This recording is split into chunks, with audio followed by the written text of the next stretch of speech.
All right, welcome in, everybody, to another edition of Pillar to Post. Mike Gill and Tom Morgan giving you all the reaction from Monday Night Raw and getting you ready for the WWE Royal Rumble, which, Tom, this year falls right on my birthday weekend, and it'll be a great birthday present that we will be there. We're going to go to JR's show on Sunday, which is a venue change, by the way, and then we'll be at the Royal Rumble on Sunday night at the Wells Fargo Center. All right, let's jump right into some of the Raw stuff. Number one, just the basic reaction. Number one, the big moment was obviously Sting showing up. He probably got paid $1 million for that one just to do 10-second that point there. Right. Yeah. So obviously they're setting something up with him and Triple H, I think, for WrestleMania. Right. But to me, that was the moment of Raw.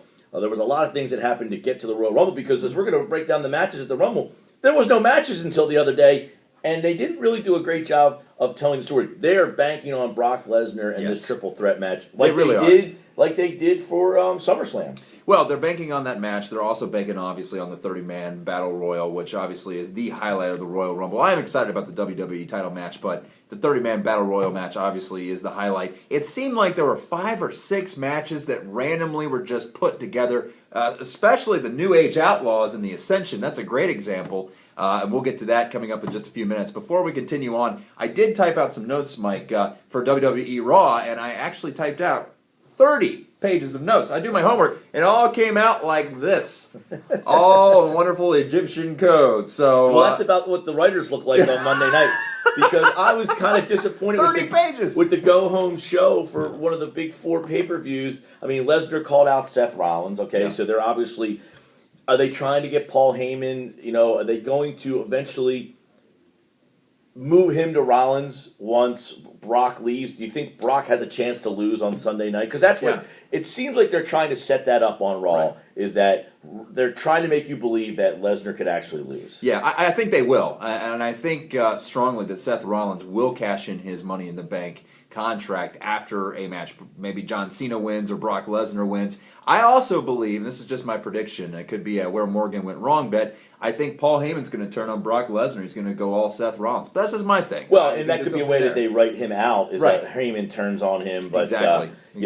So that was one thing. Obviously, Daniel Bryan is back, and what role is he going to play? I mean, he looks good. I saw him on SmackDown. He wrestled twice on SmackDown against Kane, and then he came back in a tag match later on. But he wrestled again on Monday night, and he's doing such a good job of telling the story about his neck. Every time he takes the bump, he's holding his neck. Absolutely. Such a great storyteller. I got to be honest with you, I'm not the biggest Daniel Bryan fan. Everybody seems to love him. I don't love him, but I think he does a great job. The problem I have with him, he just isn't believable to me. But it's a great story. I wonder how he's going to play out. On Raw, the very sympathetic feeling in his neck. He's coming back. He's they're almost building the same story as they did at WrestleMania. Yeah, I kind of get the same feeling too, and that's why I really believe that Daniel Bryan is a prime candidate to win the Royal Rumble because of that whole David versus Goliath thing, his injury. They seem to award wrestlers who come back from injuries. You remember when Triple H won the Royal Rumble after that big quad injury he had about 10 years ago? Randy Orton's going to be coming back. That could be another candidate to win. He's coming back after a break. I don't know if that was an injury break or if that was a brief just vacation or whatever. He was filming a movie. He was filming a movie. Yeah. Okay, was it the Marine 10 or something like that? Or? A bad WWE. Yeah, it was straight to DVD. But anyways, Daniel Bryan. I thought he looked good against Bray Wyatt. This is the first time I saw Daniel Bryan wrestle. You watched him on SmackDown. I missed SmackDown. I think he looked good. I think Kane coming in, obviously he's going to build up the story for this Thursday. But I like that they're really working Daniel Bryan in and getting him prepared and not just having him debut at the Rumble. And, of course, they need roster spots. They can't have a New Day wrestle again, for crying out loud. Well, and what they did was they debuted Bryan on the first episode of SmackDown that moved from Fridays to Thursdays. Right. And they had him wrestle twice. So they obviously valued him to put him on that first SmackDown show that they moved from Fridays to Thursdays. And keep in mind, we're not going to do spoilers on this show, so we won't tell you what happened. But they've already recorded Thursday Night SmackDown, and I'm sure that go-home show, there's going to be something with Daniel Bryan, I'm assuming, in that particular SmackDown, which you probably will not see by the time this thing is loaded up and ready to go. The Legends panel, they had the same thing a couple years at WrestleMania. They had Hogan, Flair, and Shawn Michaels come out.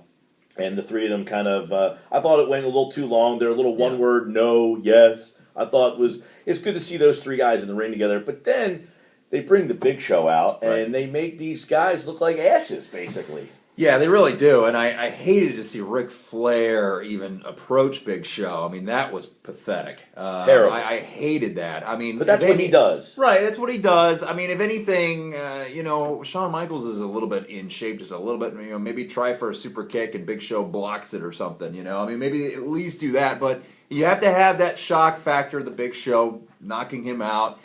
Old man Ric Flair. This isn't the first time that we've seen Big Show do this, the whole bully look that they're trying to approach as a heel. Well, I think the whole main component of that segment, though, is they're trying to reestablish Roman Reigns, because it seemed like people were kind of turning on him. Right. They brought him down, and they didn't make him say anything, finally, because they've been making him look like an idiot. Yeah. They finally brought him down. He didn't say anything, and he was the savior of the legends. I think that's what they try to reestablish him, because let me tell you, if he ends up winning the Royal Rumble in Philadelphia and Daniel Bryan's in that match, that place might boo him out. He could be Batista all over again. Probably would. So this was their way of trying to, hey, get him back on his side. Yeah, and I believe that if Roman Reigns does win the Rumble, obviously he will be booed, and I think there's going to be a little bit of controversy there. I've got a theory if Roman Reigns wins on what the main event of WrestleMania will be, and we'll get to that in just a few minutes. I got a little theory about that. The Ascension disrespecting the NWO. Mm-hmm. Nice little segment. Good to see the NWO back out there.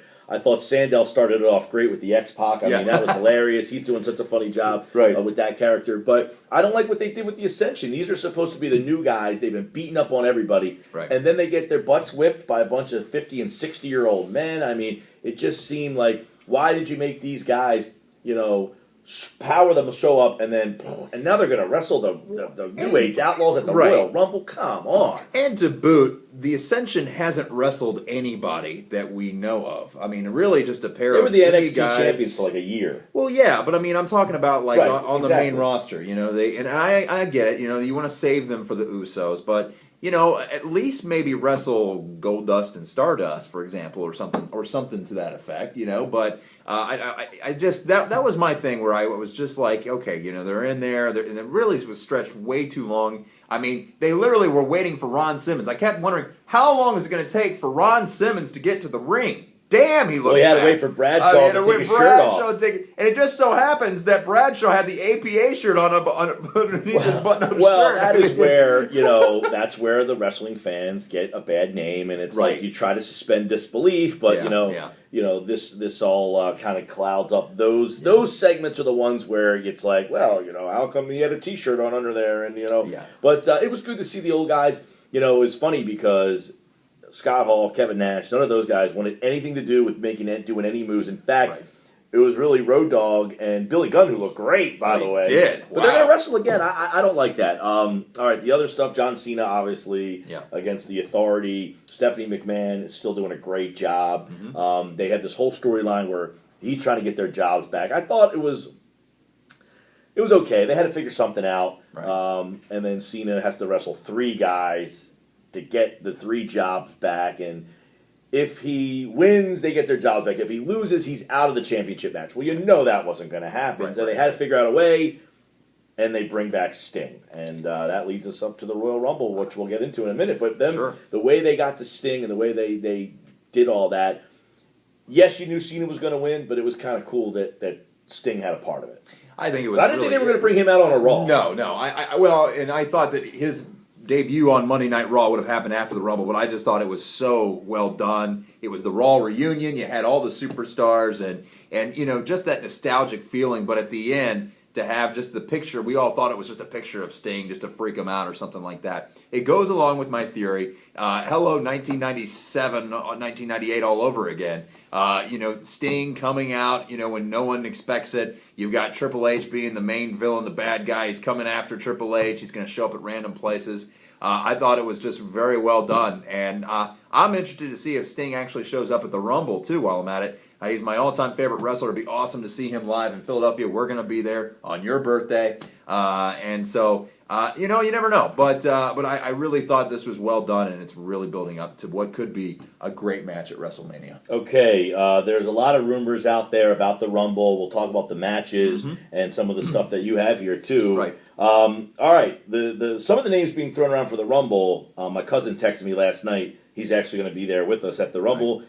He said DDP is supposed to be making a surprise entry into the Royal Rumble. I wouldn't imagine that he's going to stay in there much longer, but with his whole yoga thing, that's going to be a great thing for him to see DDP come out. Right. There's also some rumors that the New Age Outlaws might be sticking around after the Royal Rumble and have a little thing with the Ascension to try to help get them over because the tag team division has nobody. So these are some of the matches that have been put on the undercard because there's been no build up to anything other than the main championship match. And and I think for this pay-per-view, and normally I like matches being built up, obviously, but for this specific pay-per-view, I think it's a little okay because, like I said, everyone's concentrating on the 30-man over-the-top Battle Royal, and they're also concentrating on the WWE Championship. All these other matches, I think it's going to be cool to see the New Age Outlaws wrestle again. And the Intercontinental title's not even being defended that I know of, right?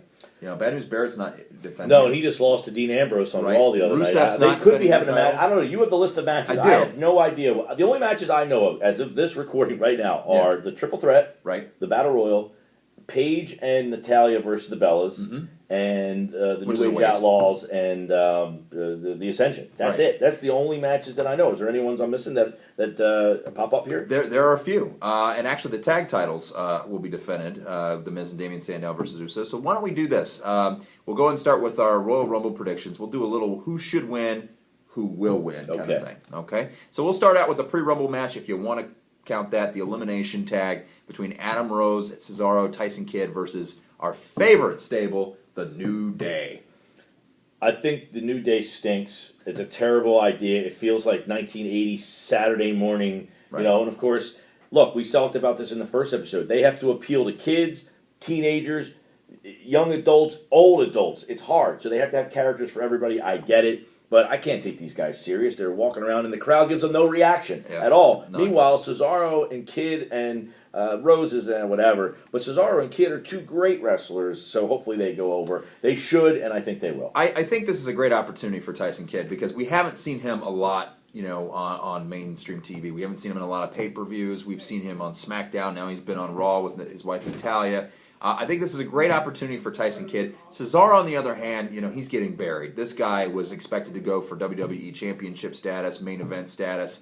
So hopefully 2015 will be a different year, but it's not starting out good for Cesaro. I'm going to go ahead. They got him back to the old trunks, and he's in the red. Yeah. So I don't know. Maybe we'll see. Why does he have to be in a tag team or a stable? Why can't he be where he was as a singles wrestler? Well, apparently Vince McMahon doesn't think that he is connecting with the audience, so maybe he feels like he needs someone to help him. But I agree. Well, the problem is, we look at a guy and say he's a good wrestler, and the WWE doesn't care if he's a good wrestler. He needs to be a good character or a very entertaining person, and that's something that Cesaro is, at this moment, not that quite what he's doing. And the New Day probably will win because WWE is really cramming them down our throats, unfortunately. I hope not. Natalya and Paige versus the Bella Twins. I do like Paige. I'm a big fan of hers. I think that she's very good. She's got a different style than a lot of others. And obviously she has a different look than a lot of the others. She's got the dark hair. She's very pale. She doesn't have the spray tan and the blonde hair and no silicone. Whoa! Natalya is what she is. She's just a professional. Right. I think they're trying to do. The Bellas are connected to two of their top stars. Yes. They're both. One's with Cena. The other one's married to Daniel Bryan. Right. So I would think that would. Put them, over, and obviously Nikki's got the belt, so I think the Bellas will win. Although I think anything that Paige is involved in, she should win. Perfect. Yeah, I think Paige and Natalya are the better wrestlers, but I do think the Bella Twins are going to win for a lot of reasons, like you just mentioned, and also that E show as well. The New Age Outlaws versus the Ascension. We've been talking a lot about this match. It's so funny that we're concentrating on this match because you were like me. You're like, what? But one thing that we probably I'm not excited to see it at all. The only thing that you're excited about is to see the entrance. Right, exactly. Oh, you didn't know? Which they edited up a little bit, if you notice. I hate that. But anyways, the PG rating, it causes an effect for that. But the New Age Outlaws, They were tag team champions leading into WrestleMania, I believe, last year. They wrestled at WrestleMania, and they just kind of disappeared. Because maybe their status just kind of ended after that. Well, I think and there's some rumors out there that Vince McMahon has already soured on the Ascension, and that some of the commentary, JBL was sent out there to clothesline them and make them look bad. And if you listen to some of the commentary, he made some derogatory comments, telling them like, "Hey, just because you put paint on your face and wear shoulder pads, you're nobodies." Right. So there has been some talk that the Ascension is, kind of not on Vince McMahon's high side. So I wouldn't be surprised if the New Age Outlaws beat them, and then, as it said, they stay there a little bit longer to kind of keep trying to help them get over and see to continue to see if the crowd, resonates with this Ascension. Right. They're obviously a complete ripoff of LOD. Of LOD, Yeah. It's a shame because they were good characters in NXT, and a lot of people love the NXT show on the WWE Network, but they're afraid to see the characters come to the main show because they're going to get destroyed, and that's what's happening with the Ascension. Do you find that there's a lot of different wrestlers and stables that come and go so quick because maybe like Vince has this idea and then maybe Hunter turns it down, then maybe Hunter has this idea and Vince turns it down? Well, Tom, there's a lot of rumors going on right now about Triple H and Vince butting heads to the point where there's rumors that the writers are not even involved in the creative anymore. It's just the two of them because they don't want anybody taking sides. Well, I like Vince's idea. Well, I like Triple H's idea. So it's just the two of them.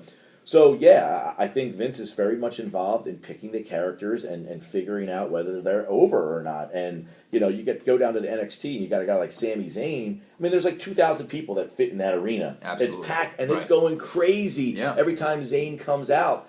Are you going to bring him up to the main roster and make him a mid-carder? I mean, it's a hard business. I understand. And that's why so many people are... people, it's fake. We understand it's fake, but like every television show, it's storyline driven, and you're interested to see what the writers are going to do and take you down a path. You suspend disbelief for a couple of hours of entertainment. We know the matches are scripted, but the action is absolutely real, and the writing is what draws you to it, to see what they're going to do with these characters, just like any other television show. Right. Moving on to the Royal Rumble, the WWE Tag Titles, Usos versus The Miz and Damian Sandow. I think that we could see a face turn. Well, Damian Sandow's already pretty much a face. The crowd loves him. Maybe some kind of conflict is starting to brew between The Miz and Damian Sandow. I think the Usos will still come away with the titles.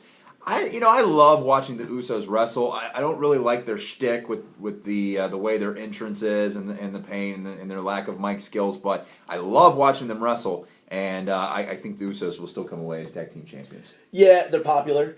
Mm-hmm. They are, obviously their work outside of the ring in terms of things they do. Those things get put into play here as well. So I think you'll see the Usos win, and what's the difference? Who should win? Why?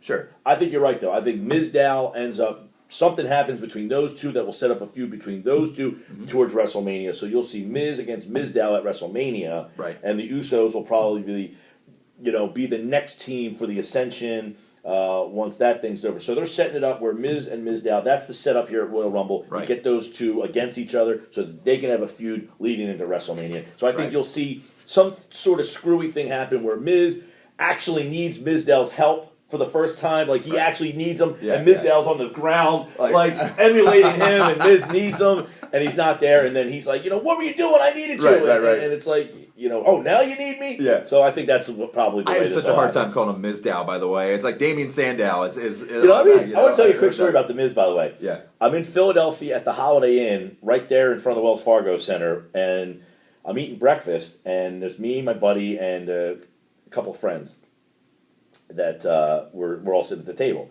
And I said, I think that's the Miz over there. This is when he was the champion. And they were like, no way. He's so small. Miz is not a big guy in person. Small guy, kept to himself, really interesting character. But people just hate this guy. They hate this guy because of the way, they feel like he was kind of handed this because of the reality background. But I'll tell you, he's a pretty talented dude. You got to give him some credit. Right. He's playing this character pretty good, too. Like, hey, I'm the star.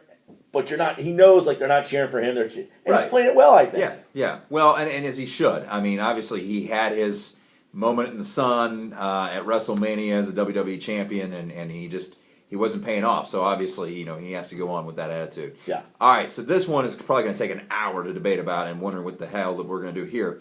Brock Lesnar, Seth Rollins, and John Cena for the WWE Championship. This is hard, man. What should happen? It should be Brock Lesnar if he's going to stay. Right. If he's got a contract and he's going to stay. Well, I mean, he could still have the title leading into WrestleMania. I mean, he would just drop it at WrestleMania, but then everyone would know that he's going to drop at WrestleMania because he hasn't signed his contract. Exactly. Well, that's the problem.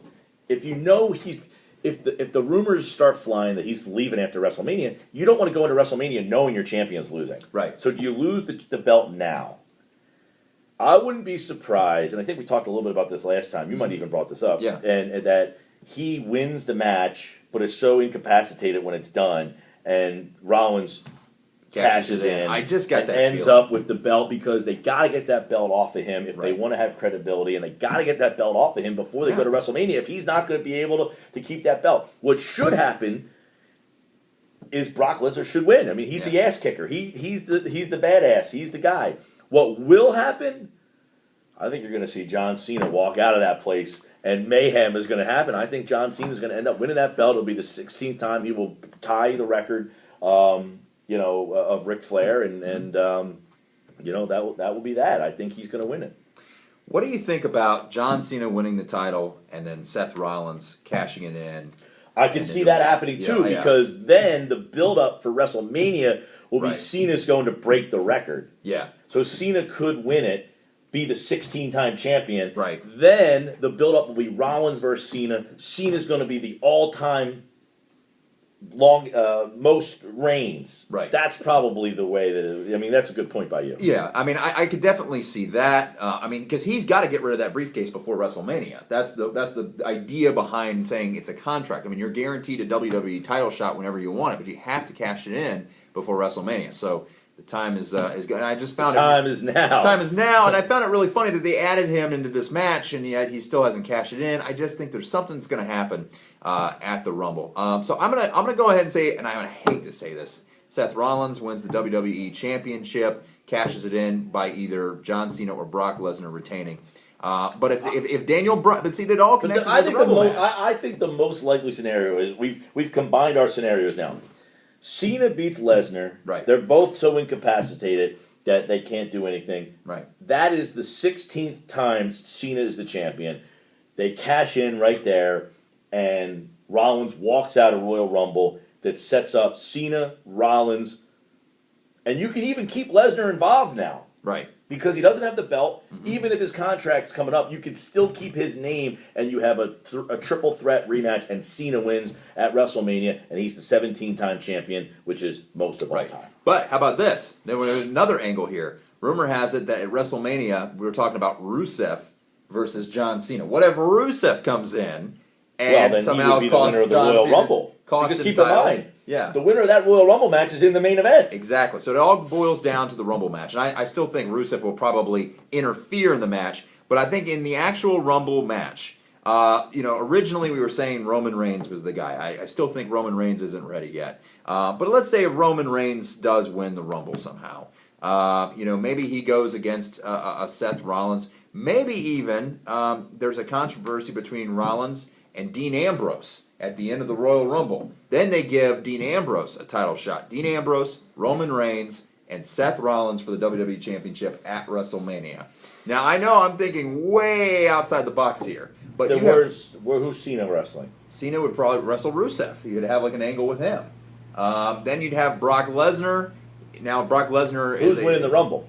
I would say, again, it would be a controversial call between Roman Reigns and Dean Ambrose. They both hit the floor at the same time, or something crazy happens, whatever. Very TNA-ish. Kurt Angle and Bobby Roode right. hit the floor at the same time. But seriously, because think about it. I refresh my memory. How did we have I know how Daniel Bryan got in by beating Triple H at WrestleMania. Yeah. But Daniel Bryan, Batista, and Randy Orton. Batista won the Royal Rumble. Batista won the Rumble. So he got to the main event. So how did we get Triple H involved and Daniel Bryan? Because he said, look, if you want to get in that match, then you got to beat me. Right. Okay. Yeah. So All right, so but then why did Daniel Bryan felt like he got screwed out of the Rumble? Is that what the storyline was?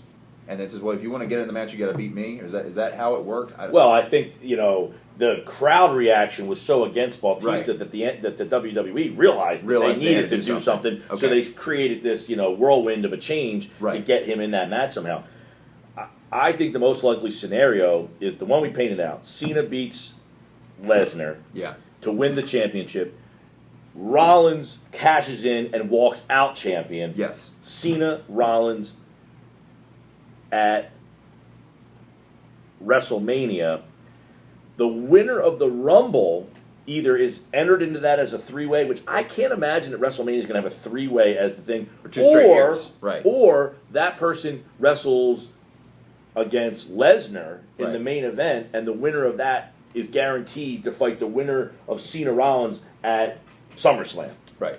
Something to that effect. Anything can happen. I think that they're not... And these are the reasons why we enjoy why we continue to watch wrestling. And then I know that by this time next week, we're going to come back and just be like, what the hell just happened? We're probably going to have a ton of disagreements with the Rumble and how the writers... But that's the beauty of what we do. And keep this in mind. The Rumble starts the road to WrestleMania. So everything that happens here will now kick off. I think you're going to see Sting Triple H at WrestleMania. Yes. I definitely think that's going to happen. Will Sting get involved in some way, shape, or form at the Rumble? And I don't know where he would fit in. I think it obviously would have to do with some sort of authority but ending you can't in the Rumble, keep but you can't having him stick his nose into every business that Triple H. Even though, yes, you want to see them go up against each other, you can't keep doing the same thing where he keeps coming out in the same fashion. Right. Now, if you want to enter him in a different way, maybe he's up in the rafters at the Wells Fargo Center and the Crow just staring down, and Triple H sees him, and that's how it ends. Yeah. Hey, you interfered in this match. I caught you. I want you. Some semblance of his presence I can understand, but he can't keep coming out and doing it the way they. Well, he's only done it twice. I think, like I said, after the Royal Rumble was the time that I thought we would really see a lot of Sting behind a microphone, in the ring, because you're right, it is the road to WrestleMania. One thing that we don't want to forget, though, because we keep talking about Roman Reigns or Dean Ambrose winning the Rumble, and of course this WWE Championship match, the return of Randy Orton. It's got to be at the Rumble. Sheamus is also probably going to be returning. I would say they're in the match, right? Yeah, well, yeah. So, what about Randy Orton versus Seth Rollins for the WWE Championship? What about Randy Orton versus Brock Lesnar, which I think would be a great match? So there's so many different scenarios here. We're going to be live in Philadelphia. It's going to be a great time. Give your pick. Who's winning the match? Who's winning the Battle Royal? DDP? I changed DDP. Yeah, I got a funny story about DDP too, by the way. But I'll answer your question. I change my mind every single day. I'm going to go with. I'm going against everything that I just said. I'm going to go with Randy Orton. Randy Orton wins the Rumble, and I'm going to be so pissed off when he does. And my second pick will be Daniel Bryan because they're playing the neck thing and all the matches that he has to do. He's got to wrestle Kane this Thursday to get into the Rumble, So I think he's going to. I think what's going to happen is you'll see Daniel Bryan become the number one entry. Yes. And they're going to play it off that the little Shawn guy, Michaels thing. went all the way through and he persevered. So I think he'll end up winning. I think Daniel Bryan will end up winning the Rumble because they saw the reaction last year at WrestleMania. They're going to try to recreate that as much as they can, and that'll be what happened. A couple things that we have to keep in mind too. Mm-hmm. Undertaker, is he going to wrestle at WrestleMania? Will something in the Royal Rumble set that up? Sting, Triple H, how are they going to progress that? Because those two are definitely going to fight at WrestleMania. That would be my prediction. Yeah. Is Brock Lesnar going to fight at WrestleMania? And Randy Orton, as you just mentioned, who does he get put into place with? I think we'll find that out at the Royal Rumble as well. So there's so much there that is we're going to see on Sunday night. And then we'll have the Raw on Monday. Then we'll be back with the Raw review after that. And then our next edition should be even crazier than this one. It will be longer. It will be crazier. And on one last note, we're talking about Diamond Dallas Page. I was actually at WrestleMania when it was in New York, and they had this big pre-WrestleMania Legends dinner that my best friend and I happened to get tickets for. Another good friend of mine as well. And in walks DDP. He's like, 7 foot something tall. I mean, he's huge. He's got this briefcase. He's just talking with different people. And I approached him as any other wrestling fan. I'm a little nervous, and I was like, Diamond Dallas Page, oh my God. I started talking to him, and I said, yeah, you know, you do your DDP yoga stuff. Like, where can I learn more about your DDP yoga? And he just like looked at me like, just stared at me. And Really? He looked like he was about to like, you know, Diamond Dallas Page and just I'm diamond surprised cut by me. it. And my best friend intervened. He goes, yeah, you just go to ddpyoga.com, man. And I was like, oh, okay. And then DDP put a smile back on his face after he endorsed his website. Because I'm supposed to know where to get his DDP yoga stuff. Weird, But he thought I've he was always going to heard diamond he's cut so me. nice. I've heard he's so... Like, He was really nice. He was very nice. But I think it was really funny that he did that, you know. But that night, you know, I also met Kevin Nash. I had interviewed Kevin Nash before, so it was cool to meet him in person. These guys are really tall too. I mean, even Goldust was taller than I was, you know. So, oh yeah. But anyways, looking forward to seeing, and we're going to meet JR coming up this weekend too. Yeah, we are, and I got JR on the show today. I'll probably have the interview up on YouTube somewhere around here. You can look for it, our interview with him from last time. He had a venue change, so he's going to come back on the show and tell us about that. Cool. So I'll have that on the Sports Bash plus our YouTube channel. I want to give you my WWE Network show of the week. I watched WrestleMania 4 this week. It was okay. Atlantic City, though. It was in Atlantic City. Yeah. Randy Macho Man Savage wrestled 4 times that night. So in honor of Macho Man going into the Hall of Fame, I picked that one. He wrestled 4 times. That was the year they did the tournament. Andre and Hogan wrestled in like the first round. It was actually, they got a bye. It was a horrible match. Andre was really bad by then. Double disqualification. So the crowd was so mad because they knew Hogan was done. And then Macho Man wrestled 4 times that night. And ended up winning the W. That was the year DiBiase bought the championship and then had his own tournament. Right. And Macho Man ended up winning the tournament. So WrestleMania 4, I don't sit there and tell you I recommend it, but if you want to go back and relive some Macho Man moments, do that.